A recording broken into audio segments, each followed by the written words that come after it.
అదరకొట్టే కారం రంగు రుచి ఆచి కారం పొడి. సింగరేణి అంశంపై డిప్యూటీ సీఎం భట్టి విక్రమార్క కూడా స్పందించారు. సింగరేణిపై రేపు పూర్తి వివరాలతో తాను మాట్లాడతాను అన్నారు. సింగరేణి ప్రజల ఆస్తి అని, సింగరేణి ఆస్తులు దోపిడీకి గురి కాకుండా కాపాడతామని చెప్పారు. జిల్లాలు ఎత్తివేస్తారు అనేది తప్పుడు ప్రచారం అన్నారు భట్టి. ఆదిలాబాద్ టూర్లో డిప్యూటీ సీఎం భట్టి విక్రమార్క ఏమన్నారో మా కరెస్పాండెంట్ నరేష్ ద్వారా తెలుసుకుందాం.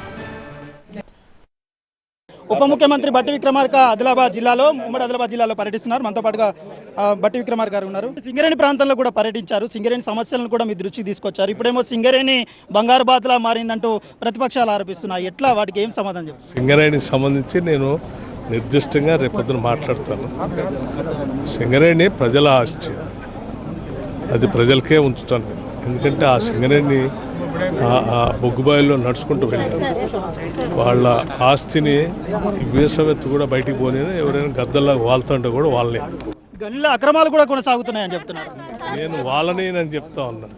ఎట్టి పరిస్థితుల్లో అది ఈ జిల్లాల పునర్విభజనకు సంబంధించి కూడా కొన్ని జిల్లాలు ఎత్తేస్తానని చెప్తున్నారు. అవే ఆరోపణలు గుప్పు అంటున్నాయి.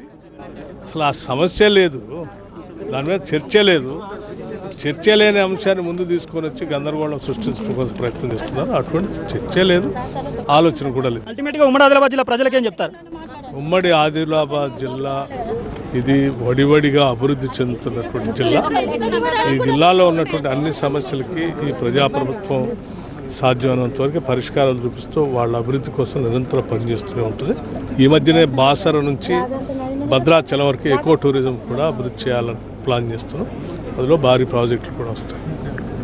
ఇది ఉప ముఖ్యమంత్రి చెప్తున్నది. సింగరేణిపై ఈగ కూడా వాళ్ళనివ్వను, ఎలాంటి అక్రమాలకు తావులేదు. గతంలో ఆ ప్రభుత్వంలో ఉన్న గద్దలు చేసిన పని కారణంగానే ఇలాంటి పరిస్థితులు వచ్చాయి. ఇదేనికి కూడా టెండరింగ్లు కాలేదు. ఇప్పటి వరకు సింగరేణిలో అక్రమాలు జరిగినట్టుగా వస్తున్న దాని మీద పూర్తి క్లారిటీ మీడియా ముఖంగానే ఇస్తానంటూ ఉప ముఖ్యమంత్రి భట్టి విక్రమార్క చెప్తున్నారు. ఉమ్మడి ఆదిలాబాద్ జిల్లాలో పర్యటనలో భాగంగా పీపుల్స్ మార్చ్లో ఇచ్చిన హామీలను నెరవేరుస్తూ ఇప్పుడు ప్రజాప్రభుత్వంలో ముందుకు వెళ్తున్నామంటూ క్లారిటీ ఇచ్చారు. Camera person Praveen, Naresh, TV 9, Asifabad.